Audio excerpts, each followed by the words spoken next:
नमस्कार दोस्तों, काफ़ी लंबे समय के बाद आपकी हमारी मुलाकात हो रही है। हाँ, मुझे लगता है कि पिछले 8-10 दिन से मैंने कोई पोस्ट नहीं डाली, थोड़ा-सा व्यस्त भी थी और मेरी बेटी आ गई है। आप सभी को बता दूँ मेरी बेटी आ गई है।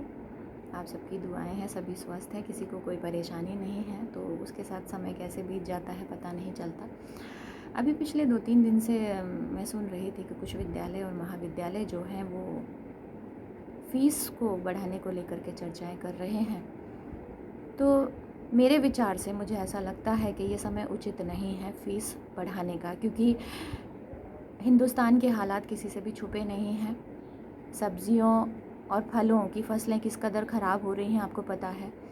अन्य फसलों की अगर हम बात करें तो किसानों को उन्हें बेचने में कितनी परेशानियों का सामना करना पड़ रहा है, ये भी आप आए दिन सुन रहे हैं, देख रहे हैं। व्यापार की अगर बात करें तो सारे व्यापार ठप पड़े हुए हैं। तो ऐसे समय में जहाँ पहले से ही सभी के ऊपर एक आर्थिक दबाव बना हुआ है, ऐसे में अगर हम और फ़ीस बढ़ा करके आर्थिक दबाव को और ज़्यादा बढ़ा देंगे तो मेरी समझ से ये उचित नहीं होगा। क्योंकि आप देखिए, हम खुद 2 तरह का व्यवहार करते हैं। जिस स्कूल में हमारा बच्चा पढ़ता है, अगर वहाँ की फ़ीस बढ़ती है तो हमें बहुत गुस्सा आता है कि लो, उन्होंने तो फ़ीस बढ़ा दी, ये तो बहुत गलत बात है। लेकिन अगर कहीं फ़ीस बढ़ाने से हमारा अपना स्वार्थ जुड़ा होता है तो हम वहाँ चुप रह जाते हैं। तो उसी संबंध में चंद लाइनें मैंने लिखी हैं। हमेशा एक निवेदन लेकर आती हूँ, आज फिर शिक्षित वर्ग से एक निवेदन लेकर के आई हूँ। आइए सुनते हैं मेरा निवेदन क्या है। अपना बच्चा रोने पर वो मुंह का निवाला छोड़ देते हैं। मैं उन माँ बाप की बात कर रही हूँ कि अगर अपना बच्चा रोता है तो हम अपने मुंह का निवाला भी छोड़ देते हैं। अपना बच्चा रोने पर वो मुंह का निवाला छोड़ देते हैं। औरों का बच्चा रोए तो बेगैरत कैसे मुंह मोड़ लेते हैं। कम पैसों में काम चला लो, कम पैसों में काम चला लो। अरे 2 प्रकार की सब्जी मत खाओ। देश का बच्चा अपना बच्चा, दाल रोटी में काम चलाओ। जो फ़ीस ना भर पाएगा बच्चा, जो फ़ीस ना भर पाएगा बच्चा, कैसे काम चलाओगे। पढ़ने वाला ही ना होगा तो किसको तुम पढ़ाओगे। मत छोड़ो अपनी सुख सुविधा, मत छोड़ो अपनी सुख सुविधा। ज़रूरतें थोड़ी कम कर लो, पैसों का ना बोझ बढ़ाओ। इस बार फ़ीस वही भर लो। जिसके पास ना हो खाने को वो फ़ीस कहाँ भर पाएगा। जिसके पास ना हो खाने को वो फ़ीस कहाँ भर पाएगा। भूख मारे या फ़ीस मारे या फिर ये कोरोना वो ऐसे ही मर जाएगा। देश का भविष्य हमें बचाना। मैं शिक्षित वर्ग की बात कर रही हूँ। देश का भविष्य, ये जो हमारी पूरी युवा पीढ़ी है, जो हमारे विद्यार्थी हैं, देश का भविष्य हमें बचाना। आज समय है साथ का, बुरे समय में हाथ न छोड़ो।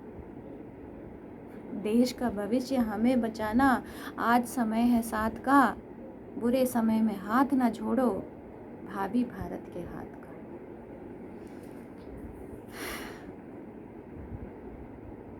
बस ये सवाल आप पर छोड़ती हूँ, उस शिक्षित वर्ग पर छोड़ती हूँ। थोड़ा सा विचार कर लीजिए, सोच कर देखिए कि क्या इस समय फ़ीस बढ़ाना उचित होगा। क्या कोई और रास्ता नहीं खोजा जा सकता।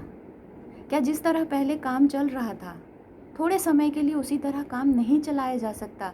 क्या कुछ ऐसे व्यय नहीं होते हैं जो आवश्यक नहीं हैं, उनको रोक कर आवश्यक ज़रूरतों को पूरा नहीं किया जा सकता।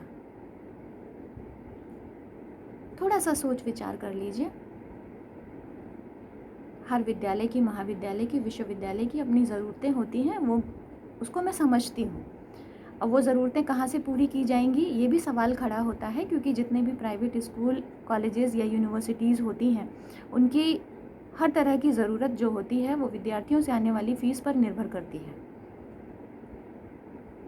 किंतु अभी तक काम चला ना, तो मेरे ख्याल से जो ये बड़े निर्णय हैं, इन्हें हम थोड़े समय के लिए, जब तक ये परेशानी चल रही है, हम इन परेशानियों से उबर नहीं आते हैं, उन निर्णयों को टाला जा सकता है। तो इसी के साथ मैं अपनी बात को समाप्त करती हूँ कि ये समय उचित नहीं है, बार बार कह रही हूँ, ये समय उचित नहीं है फीस बढ़ाने का। बाकी निर्णय विद्यालय, महाविद्यालय या विश्वविद्यालय का अपना है। हम सभी शिक्षित वर्ग हैं, थोड़ा सा सोचने की आवश्यकता है। जय हिंद, जय भारत।